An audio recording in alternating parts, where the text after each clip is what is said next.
আজি মোৰ নিজৰ ভুলৰ বাবে মুন্নিক হেৰুৱাবলগীয়া হ'ল হয় দেই। গোটেই ৰাতি 10টা বজাৰ পৰা ৰাতিপুৱা 5টালৈকে বাগানত দৌৰি আৰু গোটেই নিশাটো বমি কৰি মেলি অৱস্থা এয়া। আচলতে হ'ল কি আপোনালোকক কৈ দিছোঁ, মুন্নিৰ ভাগৰ মানে ভৰি তলুৱাত সৰু চাহী হৈছিল।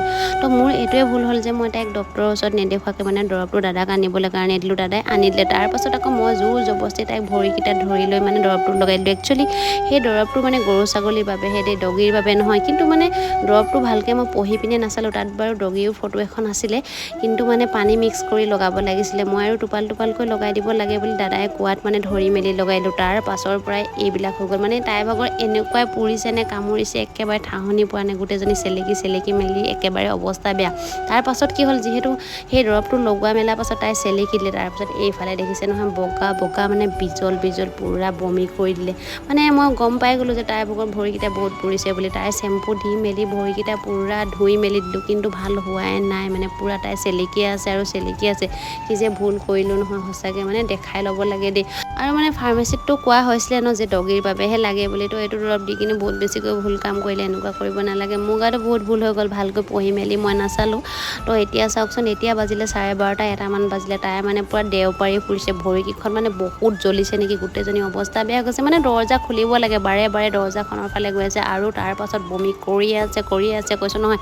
কণ্টিনিউ মানে ৰাতি 5-6বাৰ মানে একেৰাহে মানে বমি কৰি আছে দেই। তাই মানে একেবাৰে দৰজাখনৰ তাত পূৰা আঁচুৰি আছে। ভৰিকেইটা এনেকুৱা পুৰিছে নহয়, তাত তত পোৱা নাই। মানে যিহেতু ক'বও নাজানে ন, একেবাৰে অজান বস্তু আৰু কি কৰিম, উপায় নাই। মোৰ মানে বহুত বেছিকৈ বেয়া লাগিছে। তাইৰ ভাগৰ ভাল হওক বুলি বস্তু এটা দিলোঁ আৰু এনেকুৱাহে হ'ল। এপাকত মানে পটককৈ দৰজাখন খুলি দিলোঁ। বাহিৰত গৈ মেলি এনেকুৱা দৌৰি আছে কৈছোঁ নহয়। আধা ঘণ্টামানৰ কাৰণে তাইক বিচাৰিয়ে নাপালোঁ। মানে তাই বাগানত দৌৰি ফুৰিছিলে আৰু ভৰিকেইটা চুলে বুলি ক'লে আৰু বেছিহে বিষায় নেকি, বেছিকৈ পুৰে নেকি। তো এনেকৈ কৰি 4:30 বাজিয়ে গুচি গ'লগৈ। মানে ৰাতিপুৱাই গ'লগৈ। গোটেই ৰাতিটো মানে এক টোপনি যোৱা নাই। ভৰিকেইটা তাই মোহাৰি আছোঁ। বহুত বেয়া লাগি গৈছেগৈ।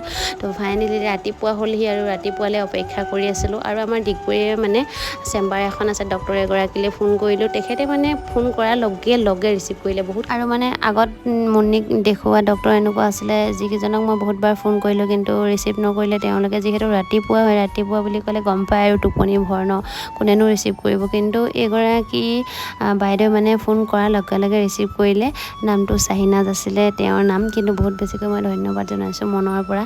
ইমান মানে প্ৰব্লেমত আছিলে যে কাক ফোন নকৰোঁ এনেকুৱা লাগি আছিলে মনটোতো। ফাইনেলি তেওঁ চাই মেলি দিলে, এটা ইনজেকশ্যন দিলে আৰু এতিয়া ঘৰলৈ আহিলোঁ। কি হ'ল, আকৌ এটা কথা তেওঁ লিখি দিলে যোনকেইটা দৰৱ। এতিয়া আকৌ ফাৰ্মাচী খোলা নাই নহয়, আৰু হ'লহি 15 আগষ্ট। আজিতো চব বন্ধ থাকে, তথাপিতো ফাৰ্মাচীটো খোলা থাকে।